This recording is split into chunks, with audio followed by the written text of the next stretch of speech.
Ako si Maria at ito ang aking kwento.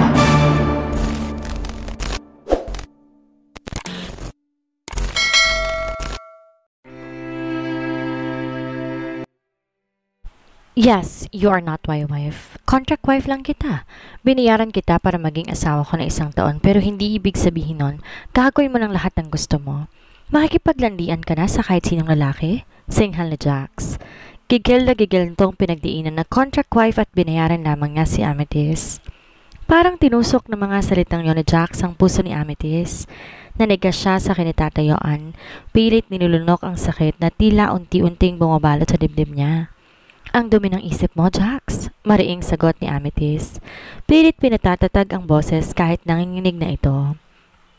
Nag-uusap lang kami ni Sergio kanina, wala kaming ginagawang masama. Alam ko naman kung bakit ka nagkakaganyan eh.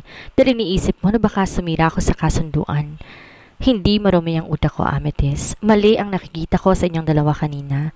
Kung paano kayo magtawanan na dalawa at yung mga tinginan ninyo, hindi yun normal. Napailing si Amethyst at napakayom ng kamao. Hindi dahil sa galit kundi para pigilang tuluyang bumagsak ang mga luha. Anong mali doon? Wala ka dito ng 2 araw. Sino bang kumuha na magbabantay sa papa ko, di ba? Ikaw naman? Ngayon uuwi ka na galit dahil sa walang basihang nakita mo? Huminga muna ng malalim si Amethyst. Huwag kang mag-alala, Jax. Wala akong balak sirain ng kasunduan nating dalawa.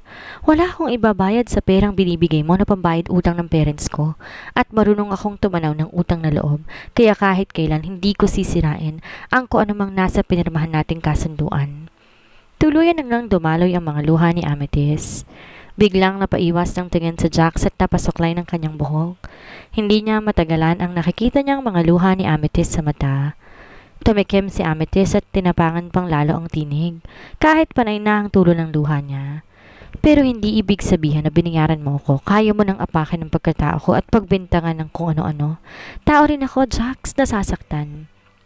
At kung akala mo wala akong dignidad dahil pumayag ako sa kontrata, mas mali ka.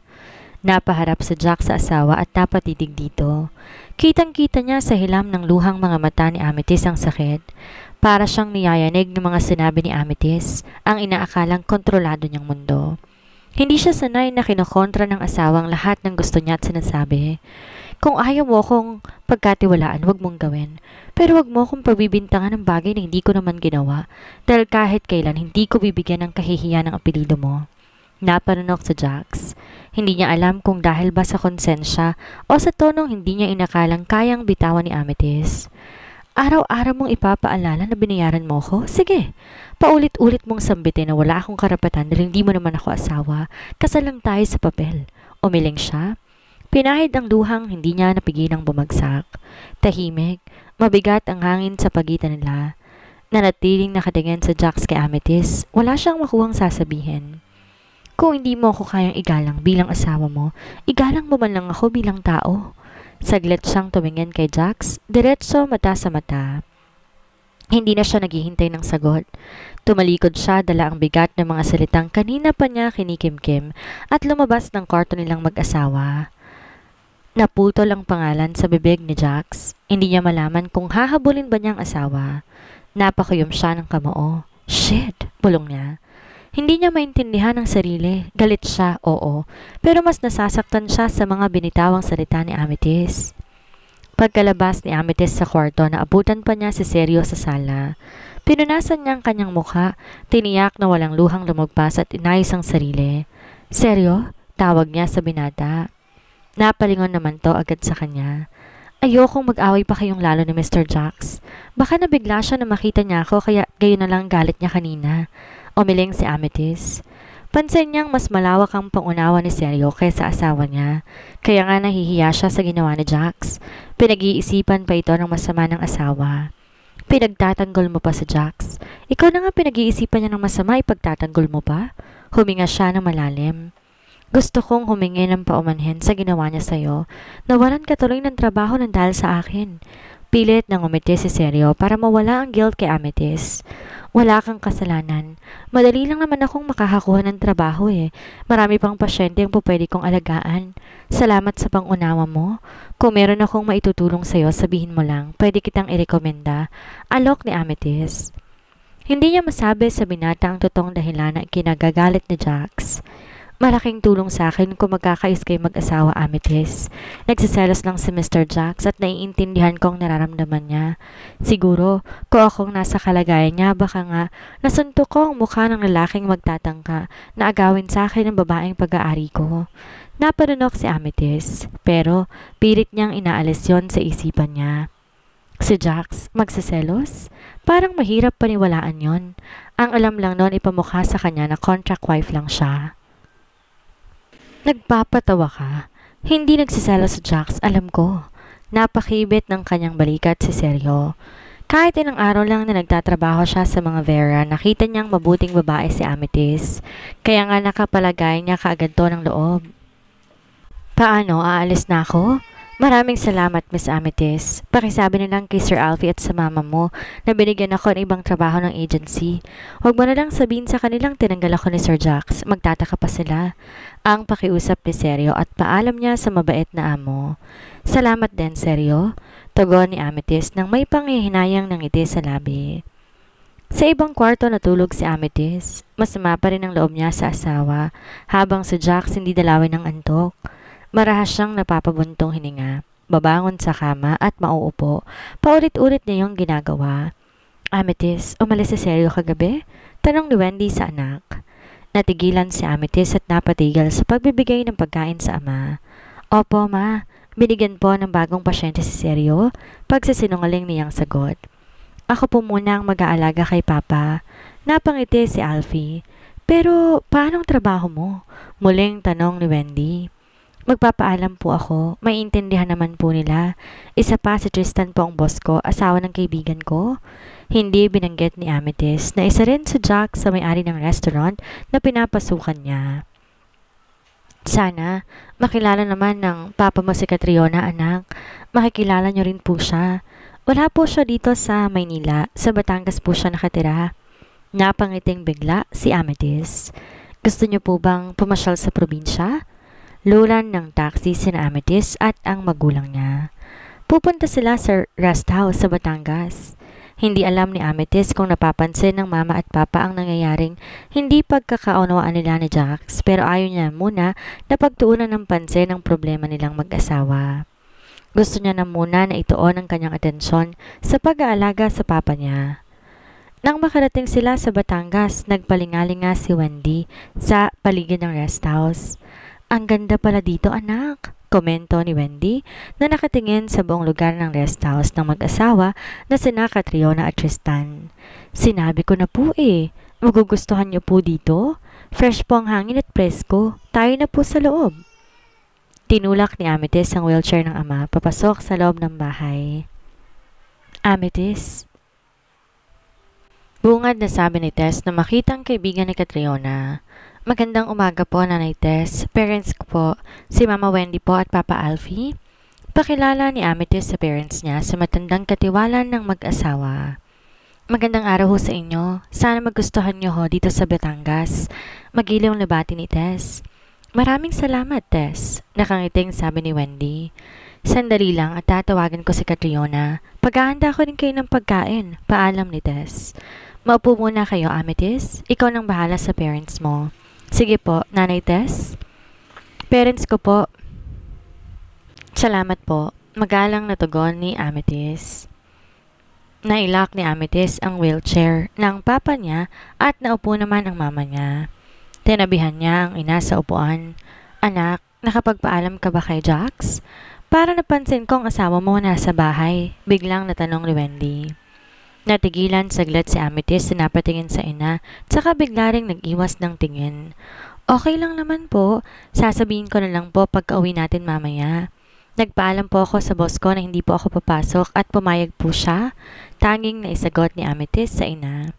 Pero dapat nagpapaalam ka sa kanya. Mag-asawa na kayo. Ang pagdedesisyon sa relasyon ninyo ay hindi na dapat sa iisang tao lamang. Nabigla si Amethyst. Hindi kasi niya alam ang ina sa hindi nila pagkakaunawaan ng mag-asawa. Wala naman silang alam sa nangyari sa kanila at sa naging kasunduan nila ni Jax. Sa huli, napilitan na ring tumango siya sa ina, pero hindi niya na dinugtungan na sinabi nito. Iniiwasan niya na mapag-usapan pa ang tungkol sa kanilang dalawa ni Jax. Umalis na sila sa bahay para makahinga siya. Pakiramdam niya, nasasakal siya ng problema nila ni Jax.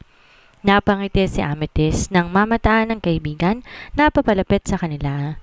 Akin nito ang anak na si Trevor. Naglalakad na ang panganay na anak ni Catriona, Amethyst, sa lubong na yakap ni Catriona. At tinalikan sa pisngi ang kaibigan. Kinuha ni Amethyst si Trevor kay Catriona at dinala sa ina. Ma, pa, si Catriona po, best friend ko, at ito naman ang anak niyang pogi, si Trevor. Pinanggigilan naman ni Amethyst ang bata na ikinahagikik nito ng tawa. Nilapitan ni Catriona, una ang mama ni Amethyst at nagmano. Ganon din sa ama ng kaibigan. Nakilala ko rin po kayo. Masaya na si Amethyst dahil kasama niya na po kayo, sabi ni Catriona at saka napalingon sa kaibigan. Nginitian siya ni Amethyst. Kinakwento ko nga nitong si Amethyst. Salamat sa pagiging mabuting kaibigan sa anak namin. Naku, wala po yun. Marami na pong ginawa si Amethyst para sa akin bilang kaibigan. Sa pananatili nila sa rest house, tila nakalimutan muna ni Amethyst ang problema niyang kinakaharap. Iniiwasan ka na ng asawa mo dahil na rin sa kagagawan mo. Nagpaalam na hindi mo na papasok sa trabaho. Hindi ko naman sa empleyada. Kinuha mo siyang sekretary tapos hindi mo man lang sinabi sa akin? Jax.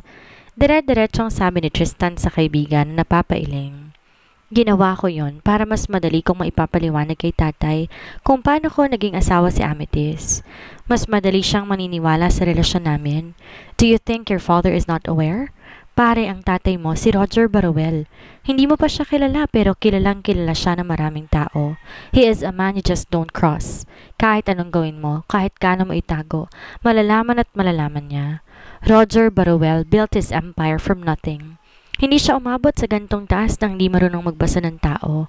So kung iniisip mo, nalusutan mo na siya, pare, you're dreaming. Napaisip sa Jax, hindi dahil sa takot sa ama niya kundi dahil sa totoo ang sinabi ni Tristan.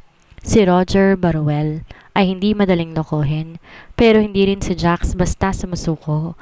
Aware siya, alam kong alam na niya. Bulong ni Jax. Matiim ang tingin ni Tristan sa kaibigan. Then, what's your plan? I will stick with my original plan. Alam kong may masasaktan.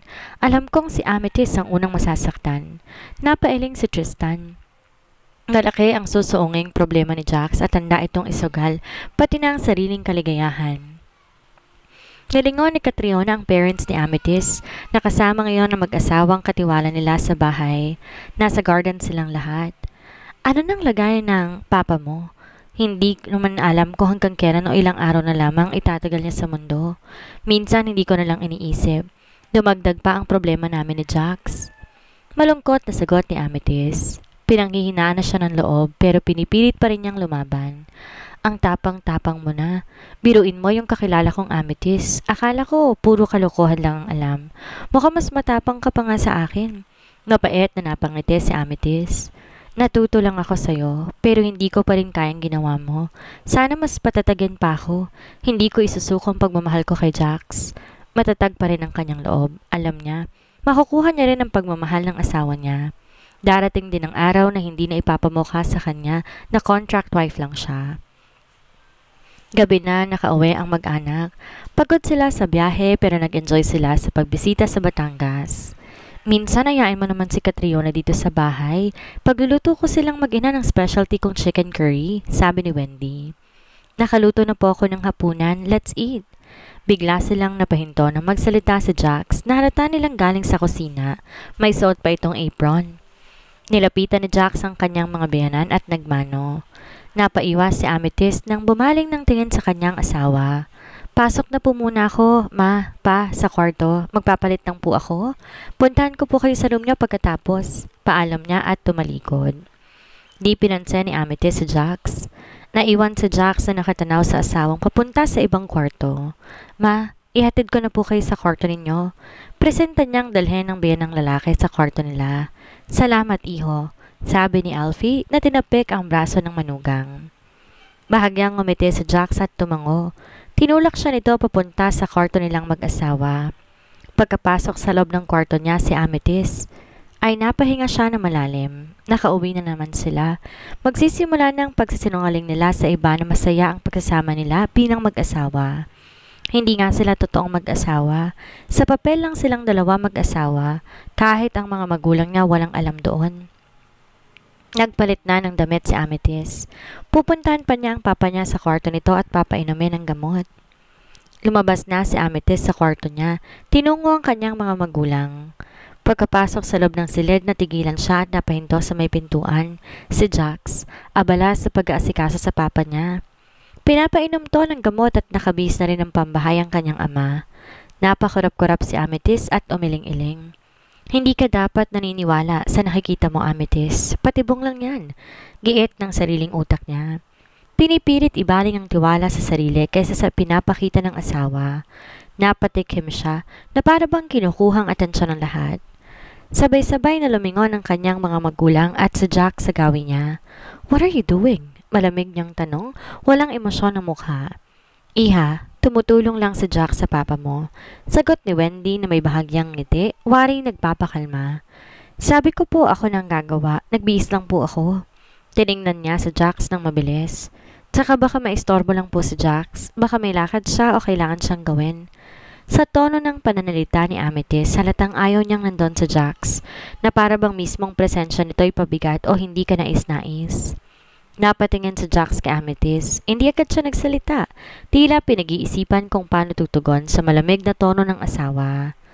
Dahan-dahan niyang ibinaba ang basong may tubig at umayos ng upo sa gilid ng kama ng ama ni Amethyst. Amethyst, wala naman ako ibang bala kundi tumulong. Mahinahong sabi niya, pilit na panatag ang tinig. Nakita ko lang si tita na nahihirapan kaya hindi ko na hinintay pa.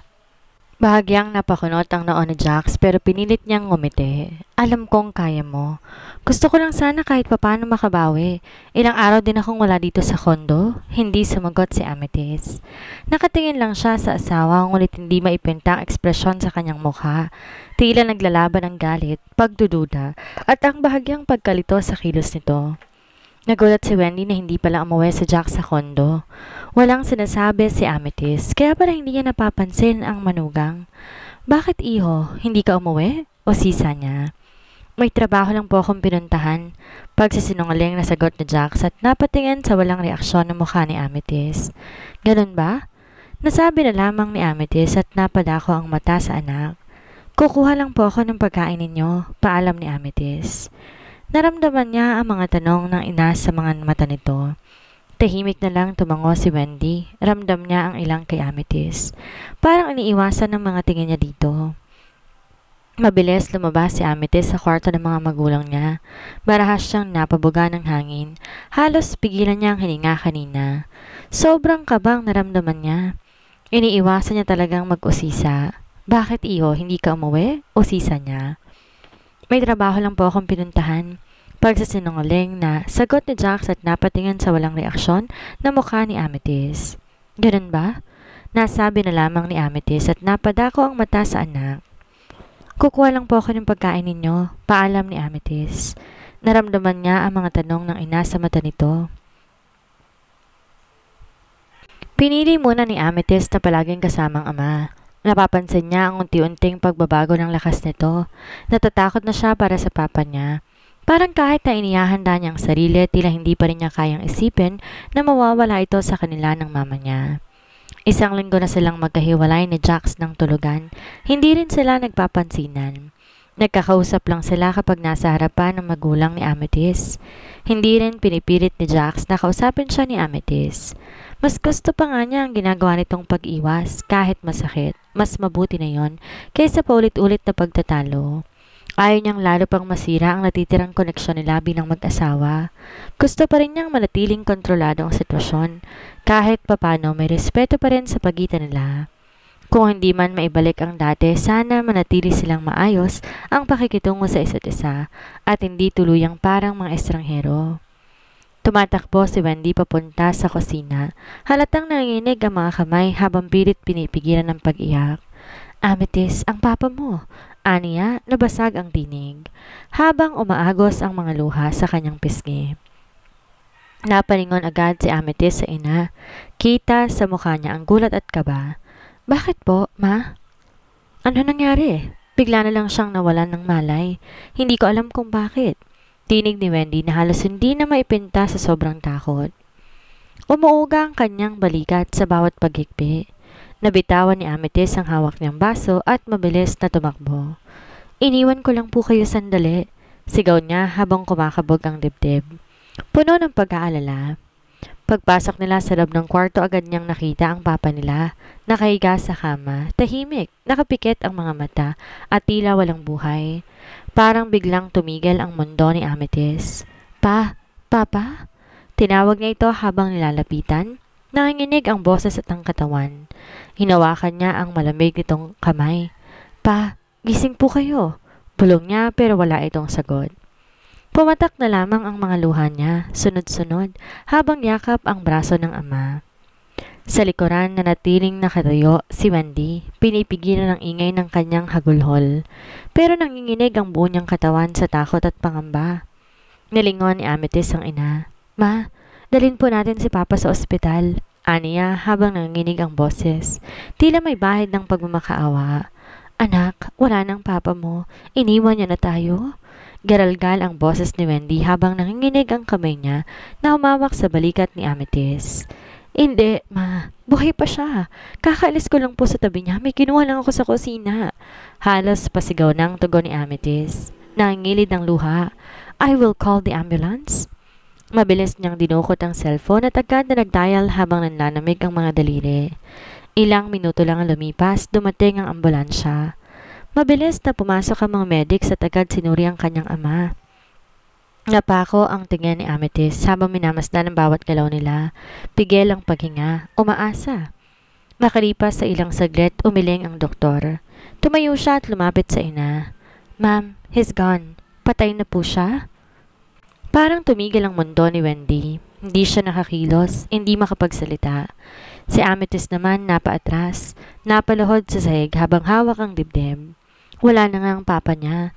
Nilapitan ni Wendy ang asawa at niyakap. Hinalikan niya ito sa pisngi. Tahimik na nawala ang kanyang asawa at hindi niya akalain ito na ang huling araw na mawawala ito. Na hindi man lang siya nakapagpaalam. Abala si Jack sa restaurant na mag-vibrate ang phone niya sa bulsa. Nang makita ang pangalan ni Amethyst sa screen, agad niyang sinantabi ang mga dokumento na binabasa. Jax! Umiiyak si Amethyst sa kabilang linya. Si Papa, wala na siya. Nanlalamig ang kamay ni Jax habang hawak ang cellphone. Ilang saglit siyang napako sa kinaupuan bago biglang kumilos. Napako ang tingin ni Tristan sa kaibigan. Tila namutla si Jax habang may kausap sa telepono. What happened, Jax? Nag-aalalang tanong ni Tristan. Papa of Amethyst died. Go, Jax. Amethyst needs you, sabi ni Tristan. Tumango si Jax sa kanya. Mabilis niyang dinampot ang bag at ang susi ng kotse at saka nagmamadaling lumabas ng opisina nila. Pagdating sa ospital, dumating siya sa morgue. Mabigat ang bawat hakbang habang tinutuntun niya ang malamig at tahimik na pasilyo. Tanging tunog ng sariling paghinga at tibok ng puso niya ang naririnig. Pagbukas ng pinto, tumambad sa kanya si Amethyst. Nakatayo sa tabi ng isang stretcher. Nakatakip ng puting kumot ang katawan na hindi kailanman muling gagalaw. Amethyst? Mahina niyang tawag. Lumingon ang asawa niya sa gawin niya. Namumugto ang mga mata, pulang-pulang ilong at pisngi at nanginginig ang mga kamay. Agad niya tong nilapitan at mahigpit na niyakap. Saglit na pinigil ni Amethyst ang luha pero tuluyang napahagulhol sa dibdib na Jax. Wala na siya, Jax. Ang papa ko, wala na talaga. Hindi kaagad sumagot si Jax. Hinaplos niya ang likod ni Amethyst habang pinipilit niyang manatiling matatag para dito. Kahit siya mismo hindi makapaniwala sa bilis ng pangyayari.